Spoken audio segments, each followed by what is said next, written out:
Thank you, Mr. Chairman. To you, sir, to the Secretary General, and to all my colleagues, I extend my respect and gratitude for your presence here today as we discuss the increasingly dire situation in Venezuela. Over the last 18 months, we have seen a dramatic erosion of constitutional rule in Venezuela. This extends from disputes over the National Assembly's makeup and powers, the thwarting of the recall referendum late last year, the Supreme Court's assumption of basic legislative functions in recent months, the ongoing imprisonment of opposition leaders and other restrictions on individual freedoms, including the use of military tribunals to try civilians, the violent repression of peaceful protests, and most recently, the effort to seat a constitutional assembly to usurp the role of the National Assembly. All of these signal a rupture in Venezuela's democratic and constitutional order. At the same time, we have all been moved by the humanitarian hardships faced by 31 million Venezuelans. Economic stagnation has given way to hyperinflation and increasing economic instability. Venezuelan citizens struggle to maintain even basic access to food and medicine. The United States has condemned the government's violent crackdown against the parties of the parliamentary majority and civil society. In just the past 2 months of political protests, as has been noted, more than 60 people have been killed, more than 1,000 injured, and nearly 3,000 detained, including 331 civilians charged criminally by military courts. I know most other states have been similarly disturbed by the course of events in Venezuela and ever more determined to do what we can to address it. Mr. Chairman, beyond this region, the European Union and the Vatican have also expressed grave concerns regarding events unfolding in Venezuela.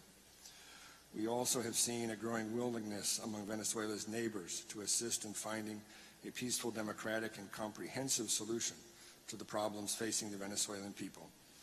Let me underscore my nation's continuing call for nonviolence in the streets of Venezuela.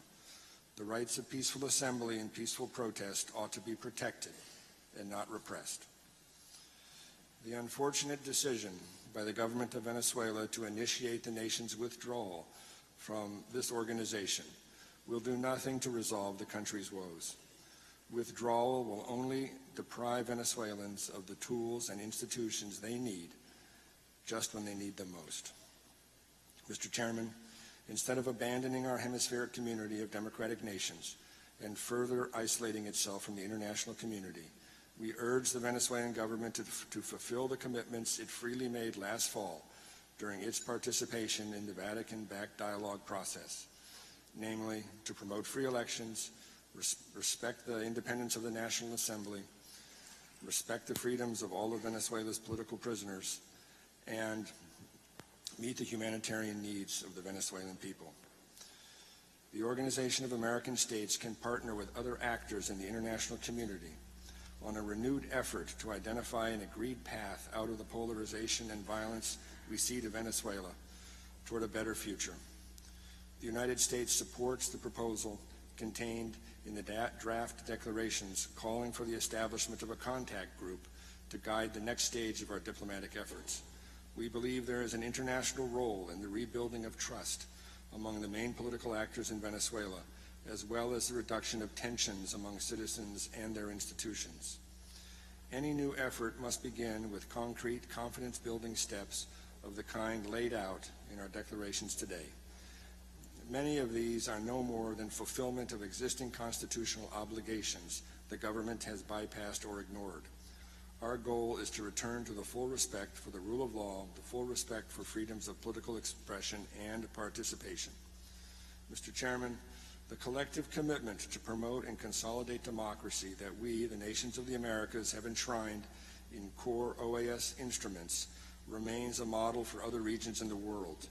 Today is an opportunity for us to demonstrate that this commitment remains alive and well and relevant to the current plight of our Venezuelan neighbors. Let us continue to show the world that inter-American solidarity can help find a path back to peace and prosperity for an essential member of our American family, always mindful that our solidarity is based on the respect and legitimacy that extends from the self-determination of peoples and not the self-perpetuation of governments. Thank you very much.